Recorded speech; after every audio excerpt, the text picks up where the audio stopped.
Today's video is about living in Japan. Oh yeah, that's right. Yes, And living, so like living. finding a house and accommodation. Somewhere to put your head down at the end of the day after your night. I mean, your day and how to do. Okay, so the first point of this video is What type of accommodation do we live in? okay. So Cece and I live in dorms. We live in the same dorm. We live in the same dorm. We're just separated by one floor. And Annabelle lives in her own flat, Which we are in. which we are currently in. Yeah. So should we start with dorm? You too. Dorm? Yeah. Okay. So my experience, this is my first time living in a dorm. I was like, I'm going to live the university life, I'm going to live in a student dorm. And so, yeah. It was pretty easy to apply for it. Yeah. They just, we had to do a questionnaire when we got into our program at university, and we had to do, they asked a question which was like, do you want to have a dorm? You tick yes. I tick no and I have to do that. And then they send you another form which is like saying how much you're willing to pay, like, and So what were the price ranges? it just said it just made maximum. you maximum. Okay. It made you write the maximum you would pay, Yeah. and it had different questions like, are you a messy person? Are you a loud a person? loud What to do person? then, I think they wanted you to be put in the same sort of group. Yeah. What are you with, just gonna put down that they're messy? I don't know. Me, I actually put that as messy. Okay. But- I have seen but- a room, it is quite scary. I don't actually think though that It matters. no, I don't think it was actually grouped based on No. our answers, because I remember putting in more money than what I'm paying now. Yeah. So Do you feel like they just grouped you in by how long you were going to be here for? probably, And and like also your intake? yeah, and also by university as well. I I'll lived cut that out. in an apartment, like we said earlier. And what happened is initially like when they did the forms, I did the same form as well, except I ticked no. And then I had to kind of figure out beforehand what my budget was going to be when I got here, which was anything between 80,000 and downwards, but you don't really, 80,000 yen I mean, which is now about £480 I Yeah. think, because of bloody EU, exchange rate's gone up. Not happy about that. You want anything under that, but preferably not in the 50s if you want like a nice bathroom. But anyways, so I looked around and then had a general idea of what I would get for my money, and then I came here with an Airbnb and then just started going to estate agents to try and figure something out. Normally they ask questions like, do you want a ground floor? Do you want a 1K, a one room? This is a one room, so literally everything's in a one room. There's no doors to divide anything. 1K would mean there was a door between the kitchen, the bathroom, and your living, sleeping area, and it goes up by that. Pros and cons of living in the dorm. Privacy! Yeah, that's a big one. With the kitchen is shared and the bathrooms are shared.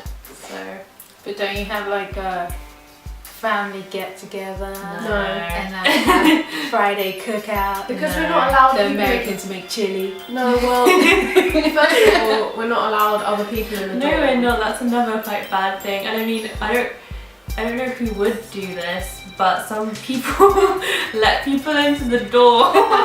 So Yeah, who would do that? Who does that? French rules like that. But I've heard it's quite easy to do. it's okay because we don't have a curfew. That's No, what we don't have a curfew. Which is like a big So thing in is that's Japanese a pro, right? dorms. Yeah, Yeah, yeah, definitely. Because some Japanese dorms like have a curfew, which sucks. Like, what's the point? And what's wrong with the bathrooms? The bathrooms are nasty because they're shared and people don't know how to clean up after themselves. But I'm lucky because no one, I think I'm the only person using my bathroom. I never hear the shower go apart from when I'm in it. So yeah, I think I'm quite lucky with that. Pros and cons of the apartment is I can hear everything. Like I know my neighbor over here, he only comes home like once a day for a shower, and then I don't know what else happens. this guy's new, so he's having like slumber parties and stuff. I know when people turn their tap on, I know when the guy above is jumping around or being like heavy footed, so you kind of hear everything. But the pro of that is that I don't have to deal with that shit. Like if the bathroom is messy, it's my mess. If I want to cook in my crap kitchen, I can. In private, like I only make popcorn anyway, so that's fine. But it's all my space, so that's my biggest pro of living in an apartment. So price. Yeah. Everything is included in our bill, which is 60,000 yen a month. Yeah, about, which I don't know the exchange We'll rate. include it after whatever the exchange rate 60,000 yen's about, what's it? It's £6 for 360 pounds. Yeah, Something so like it's cheap and we're really central, so is. Yeah, that's good. That's definitely a pro for Yeah. My price, it's 71,000 just for the rent, and then I pay round about 3,000 a month for utilities. I don't pay for water because my landlord sorts that out, but the utilities vary because of how much electricity and gas I'm using. My heater doesn't work, so I don't switch it on. Yeah, it's a good price. I'm happy with it because we're all really central. We all live quite close to the university. I can walk to a lot of places. there's a lot of good bus links Yeah. for us as well. With Wi-Fi. yeah, with which I love. Wi-Fi. Yeah.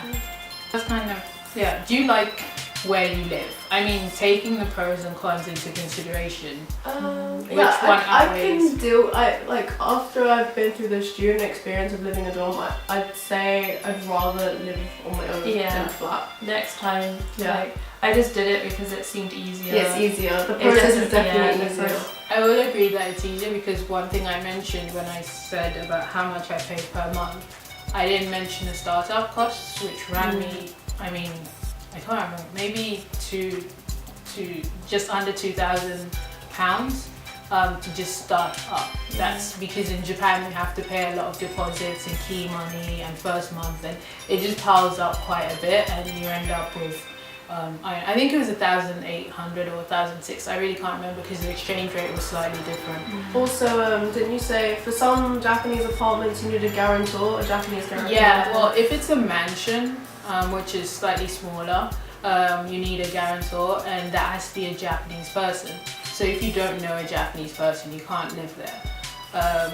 You'd have to live in, I don't know, an apartment. I don't know the other names for the other stuff, but like you have to live in one of those. So you will be, and sometimes what happens is your estate agent will call up the landlord and like, oh, I've got this person, foreigner, man.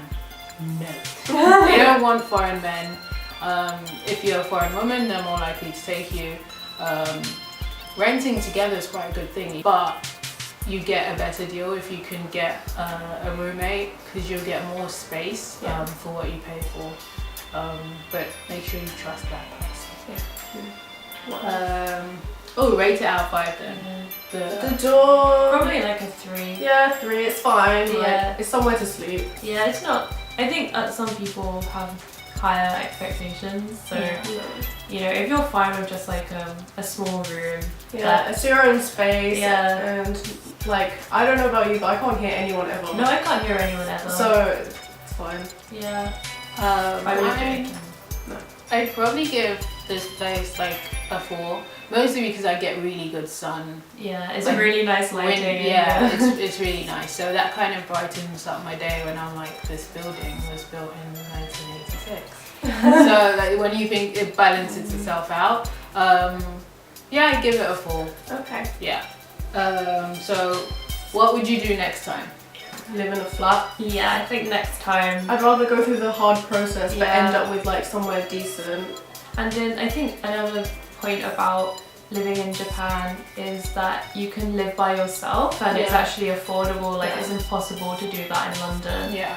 But here it's like, it's the norm. They've got everyone kind of, Yeah. it's easy to set up that. The term they use is hitori gurashi, Yeah. which means literally living by yourself, but that's actually very, It's normal. yeah, it's like it's normal.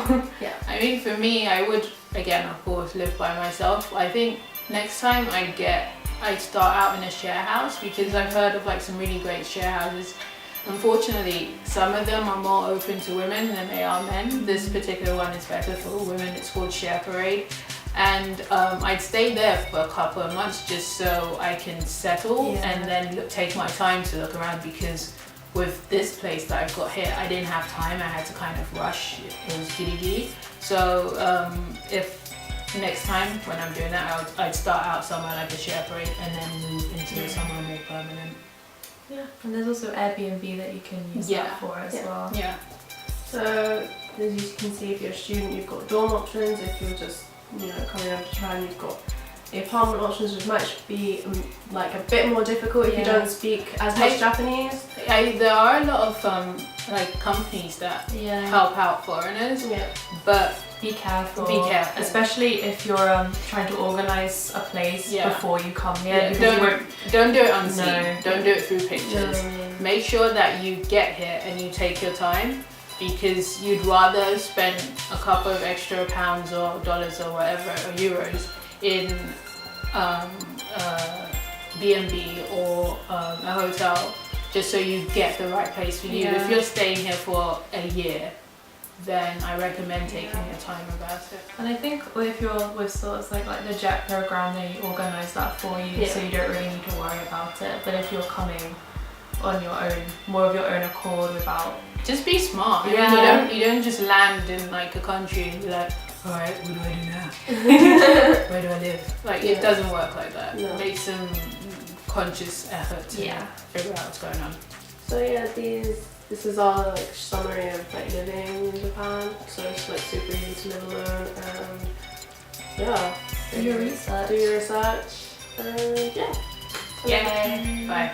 That was our video. Thanks for watching. Please tune in next time. We will be talking about many other things. Please send in comments and suggestions and email us. Bye.